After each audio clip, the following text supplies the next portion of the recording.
കേരള സർവകലാശാലയിൽ vice ചാൻസലറെ ഉപരോധിച്ച SFI പ്രവർത്തകർക്കെതിരെ case.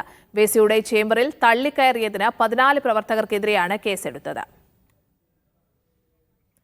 Gopal ശീലാസനൽ തിരുവനന്തപുരത്ത് നിന്ന് വിവരങ്ങൾ പങ്കുവയ്ക്കും. ഗോപാൽ, ഏതൊക്കെ വകുപ്പുകൾ ചുമത്തിയാണ് 14 പ്രവർത്തകർക്കെതിരെ കേസെടുത്തിരിക്കുന്നത്?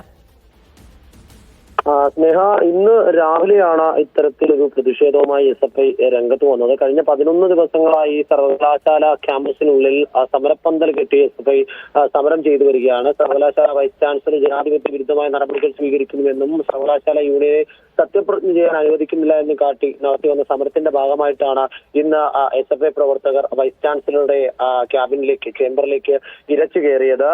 ഏകദേശം 2 മണിക്കൂറോളം ഈ പ്രവർത്തകർ അവിടെ കുത്തിയിരുന്ന് മുദ്രാവാക്യം വിളിക്കുകയും വൈസ് ചാൻസലറുടെ ചേംബറിൽ വൈസ് ചാൻസലറെ RSS നേതാവിനോട് ഉപമിച്ചുകൊണ്ട് വൈസ് ചാൻസലറോ സർസംഘ് ചാലകോ എന്ന് രേഖപ്പെടുത്തിയ പോസ്റ്റർ അടക്കം പതിക്കുകയും ചെയ്തു. തുടർന്ന് പോലീസ് എത്തിയാണ് ഇവരെ ബലം പ്രയോഗിച്ച് ഇവിടെ നിന്ന് നീക്കം ചെയ്തത്. ഈ സംഭവത്തിലാണ് ജില്ലാ സെക്രട്ടറി ആദർശ് അടക്കം 14 എസ്എഫ്ഐ പ്രവർത്തകർക്കെതിരെ കന്റോൺമെന്റ് പോലീസ് കേസെടുത്തിരിക്കുന്നത്.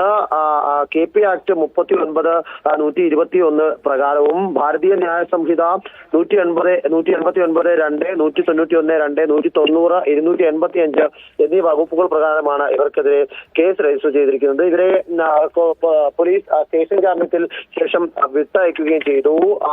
ഇതുമായി ബന്ധപ്പെട്ട് ദിവസങ്ങളായി നടന്നു വരുന്ന സമരത്തിന്റെ ഭാഗമാണ് ഇത് എന്നാണ് എസ്എഫ്ഐ പ്രവർത്തകർ പറയുന്നത്. ഈ വിഷയത്തിൽ നിന്ന് പിന്നോട്ട് പോകാനില്ല എന്നും സമരവുമായി മുന്നോട്ട് പോകാൻ തന്നെയാണ് തീരുമാനമെന്നും പ്രവർത്തകർ അറിയിച്ചു. ശരി ഗോപാൽ.